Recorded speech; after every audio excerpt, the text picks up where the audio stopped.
Hi, my name is Linda Cahn, and I'm the founder and president of Pharmacy Benefit Consultants, a nationwide consulting company that's working to change the prescription coverage marketplace. Towards that end, we are creating and disseminating a series of free internet videos, including the one that you're watching today. Today's video addresses the critically important question of how to write an airtight PBM contract. Now, why is that question so important to your health plan? Simply stated, it's because everything about your prescription coverage flows from your PBM contract. For example, your costs, whether they'll be reasonable or wasteful, your savings, whether your PBM will pass through all the drug manufacturer money it's receiving or keep most of it for itself, your risk, whether your guarantees will create a real cost ceiling or be essentially useless. Your PBM's performance, whether it will be decent or leave you wondering if you can get through the 3-year contract term.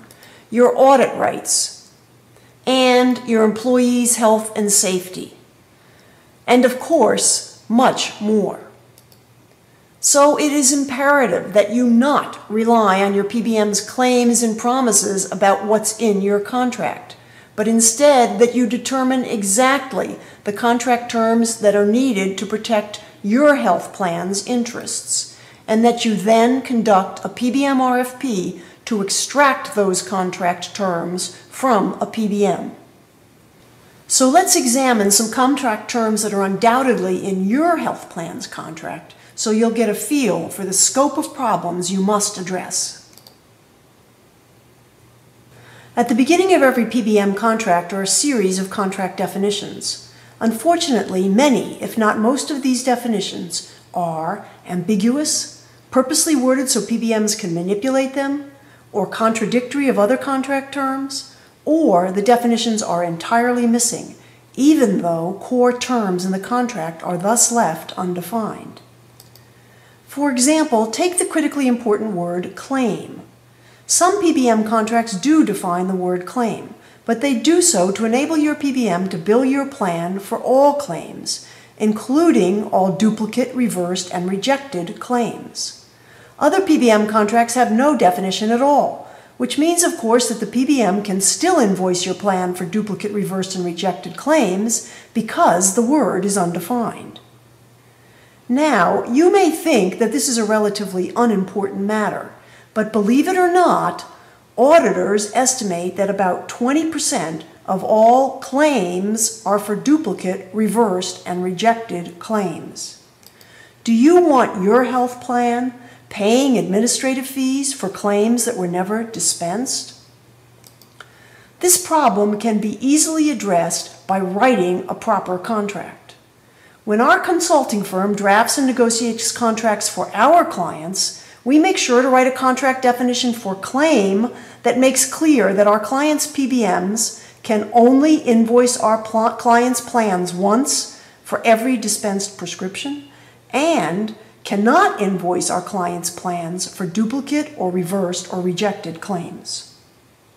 There are numerous other contract definitions that must be changed, but we can't possibly review all of them in this short video. So for now, let's just say the following. Most contract definitions must be changed, and many contract definitions must be added if your health plan is to create an airtight PBM contract to ensure dramatically decreased prescription coverage costs. Now, let's turn to PBM contract loopholes related to pass-through pricing and transparency, the two new buzzwords in the PBM industry. Every PBM claims to be providing pass-through pricing and transparency, and every consulting firm says it's focused on these issues. But almost no PBM contracts incorporate real pass-through pricing or transparency terms. Here's why.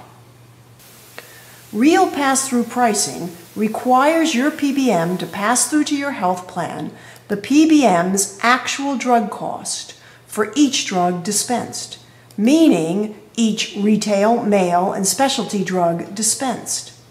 However, PBMs that purport to provide pass-through pricing are actually doing nothing but providing fake pass-through pricing.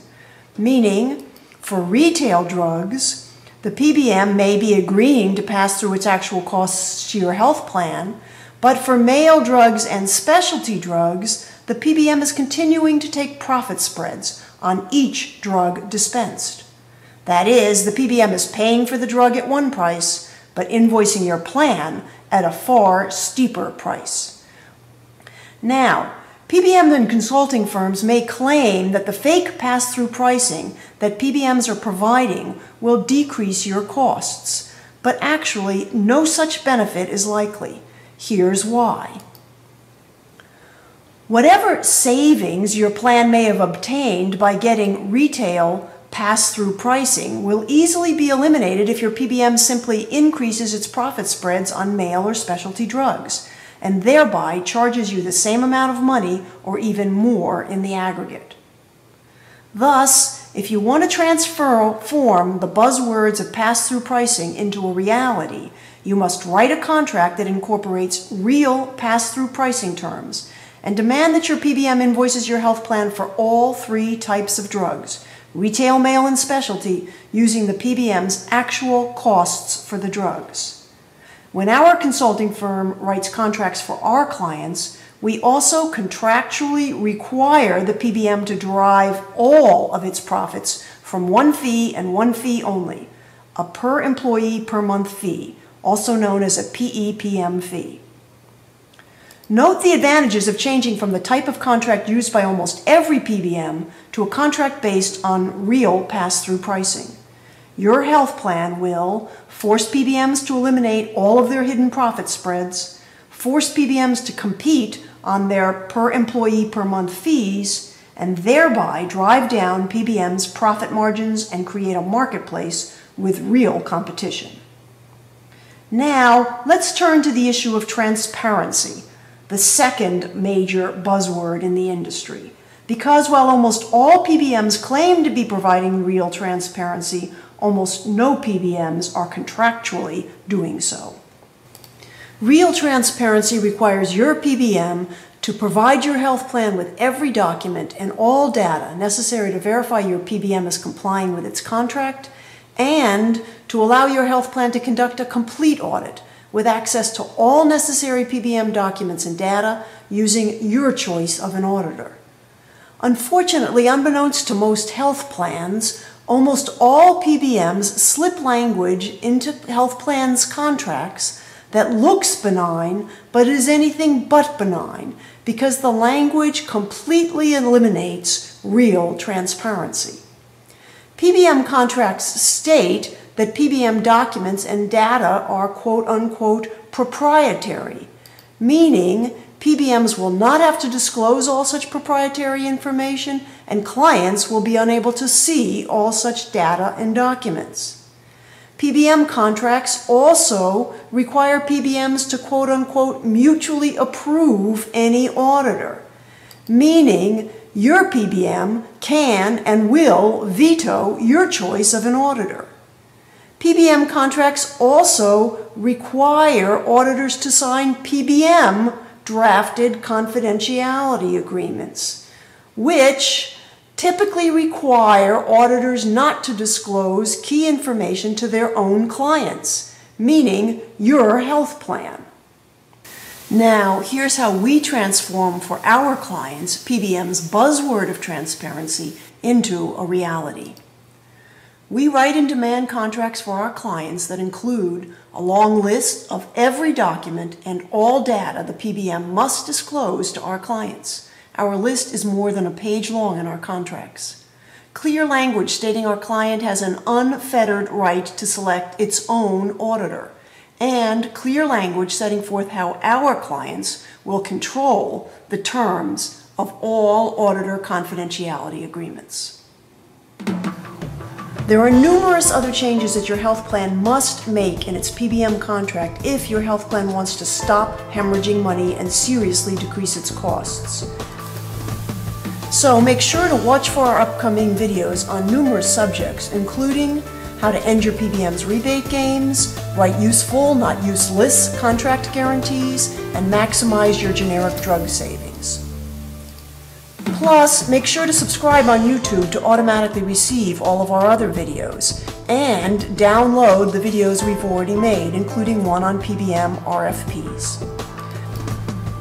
Lastly, give us a call and we'll walk you through the exact terms of your health plan's contract and show you precisely what you need to do to finally get control of your prescription coverage costs.